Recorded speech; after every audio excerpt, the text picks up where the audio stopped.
తప్పనిసరిగా నాడు నేడు పైన ఒక ఎంక్వైరీ ప్రభుత్వం వేస్తుంది. అంటే ఎలాంటి సందేహం లేదు.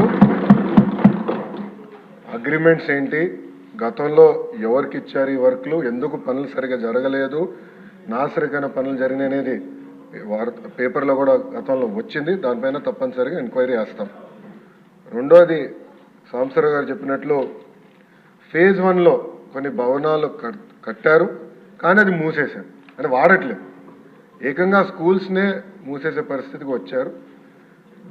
తెలుగుదేశం, జనసేన, భారతీయ జనతా పార్టీ విధానం ఒకటి. ప్రభుత్వ పాఠశాలల్ని మేము బలోపేతం చేస్తాం. ప్రైవేట్ పాఠశాలలకి ధీటుగా ప్రభుత్వ పాఠశాలలు తీర్చిదిద్దాలనేది మా లక్ష్యం. అందుకే చంద్రబాబు నాయుడు గారి నాయకత్వంతో మెగా డిఎస్సి కూడా ప్రకటించాం. ఉపాధ్యాయుల పోస్టులు కూడా భర్తీ చేస్తున్నాం.